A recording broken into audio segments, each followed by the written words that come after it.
Hi friends, hi YouTube. If you're new here, hi, my name is Nikki. I love fun, bright, colorful makeup. I love indie makeup and I love color stories that don't necessarily go together. And I would love to have you subscribe if you haven't already, but if you do, you do. If you don't, you don't. It is what it is. I enjoyed our small winter time together. We would love to have you stay, but we can't force you. It's illegal. It is what it is. But today we are ranking my Nomad palettes. I have 11 of them. We're going to talk about them. We're going to rank them. If you've been here a minute, you're going to be surprised about where a couple of them are. So let's get into this thing.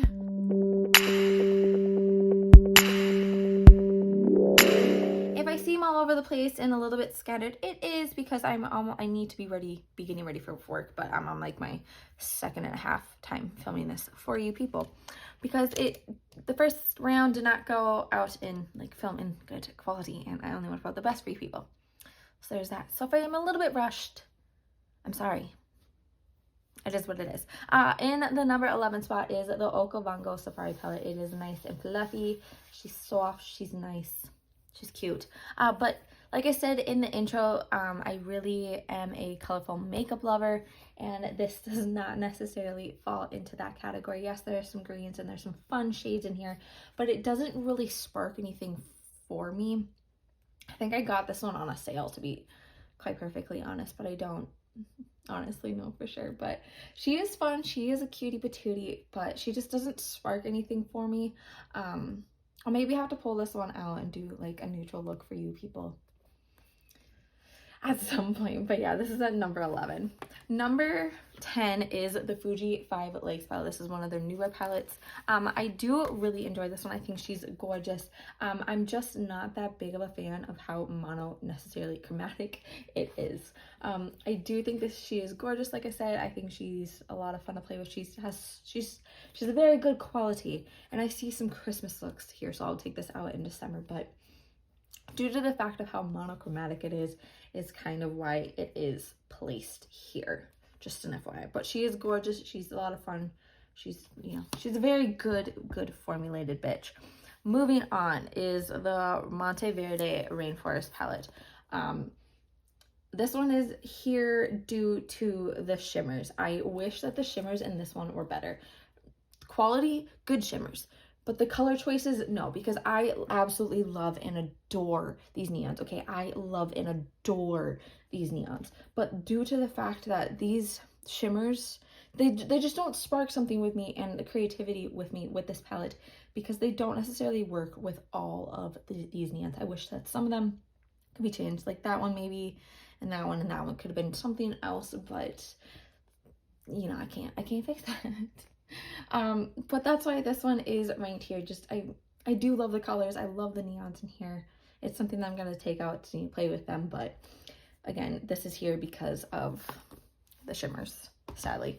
Moving on, we're going to the Tokyo palette. It looks like this. It is super gorgeous. She's one of the more older aged palettes in my collection. She's super gorgeous. She's super pretty. Like, look at her. She's a gorgeous girl, and these are a lot of fun. They're really pretty, but they're also a tad bit hard to work with, but that makes sense because it is, a little bit older formulated from them. But she's super pretty. She's very pastel-y. She's a little light and dainty. She's a good time. I'll have to take her out again. Moving on, we have the Hudson Valley palette. This is what? 11, 10, 9, 8. This is the 7th spot. I absolutely adore this one. I think this is such a stunning color story. It's so much fun. This is gonna go back to that Monte Verde one. It's the shimmers. I wish there was more shimmers in this. Okay, I think she's gorgeous. She's fun. This is like, these mattes are delicious. I wish there was a couple more shimmers, and that just comes from a spot of me being a shimmer addict. So yeah, there's that. She's super pretty though, and I really do like her. Number 6, we have the Keys Beachy and Peachy palette. She looks like this. She is super pretty. She's new. She's good formulated. She has a good time. But it's this side again. I'm not a monochromatic girly, other than like that undergrowth palette. But that's because there's a lot of different undertones. There isn't a lot of options in here, but I like her a lot because the shimmers, there's a good amount of shimmers in here. There's a good amount of fun times in here. this just throws me off, you know? I wish that they were kind of a tad bit more like scattered in a sense. I feel like then I could get more creativity, but when they're in these boxes, it kind of messes with me. But all around, I do really like this palette. She's super pretty. Another one I need to take out more.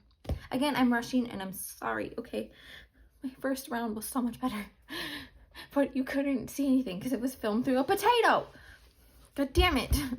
Okay, we're at our top 5. Number 5 is the Paradise Islands palette. She looks like this.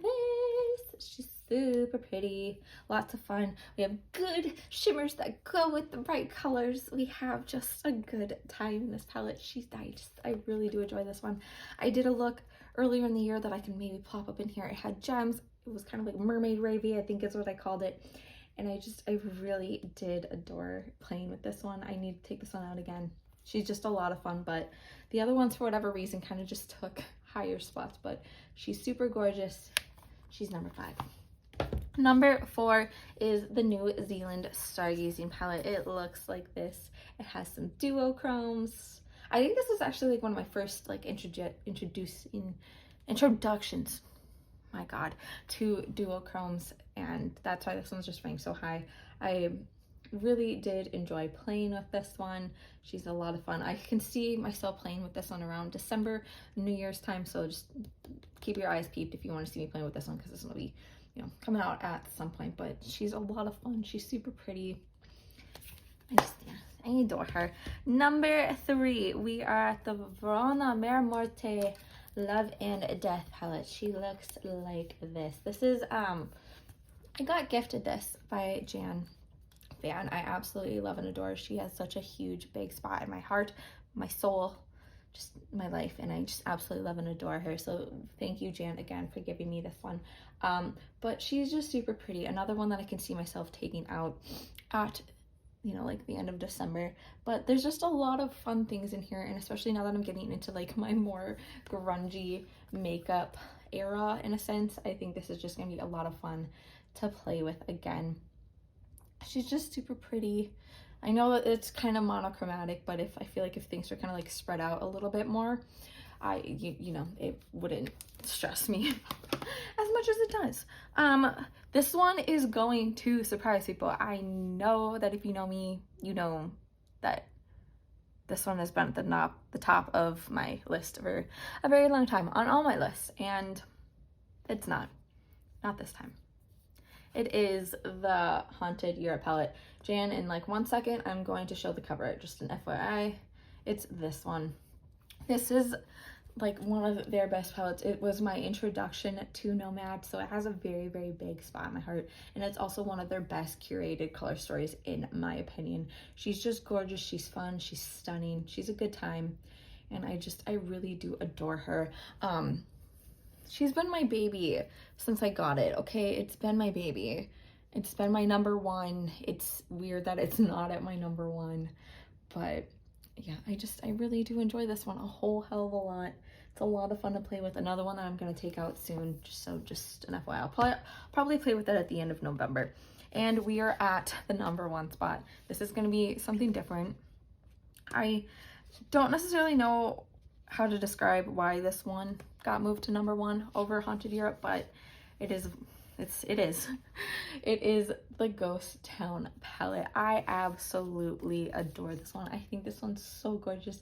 I do think it's maybe because of the shimmers, because there is a lot of shimmers, and I am a shimmer addict.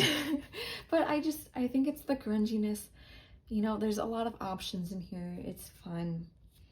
It's a good vibe. It's a good time, and I really do enjoy this one. Again, I think it is the shimmers that really just pull me in on this one, and I think that's why it took the number 1 spot this time. I like doing videos like these. I'm kind of a blabbermouth, and my brain doesn't always work, so sometimes they don't vocally come out as well as they could. But if you made it to this point of the video, thank you guys so much for watching. I really do appreciate having every single one of you here. I love doing and talking makeup with all of you, so just thank you so much. A couple things before you go. Remember to not be a piece of shit. Don't be homophobic, don't be transphobic, don't be racist. There's so many better things to be doing with your time, your money, and your energy. pull that stick out of your head, your freaking ass, and just like maybe, you know, a couple times, and maybe knock some sense into you and some human decency. So there's that. And remember to be taking enough food, enough water, enough nutrients, to be having enough self-care days, to not being such a people pleaser. We're getting to a tough part of the year, a tough part of existence. So just be making sure that you're taking good care of you and just, you know, being a good person. Again, if you made it to this point of the video, thank you so much for watching. I really do appreciate having every single one of you here. As long as you're not a piece of shit, then you can go. We don't want you. But if you're a good person, stay. We want you. Come join us. But remember to do good, be good, and I can't wait to see your cute face next time.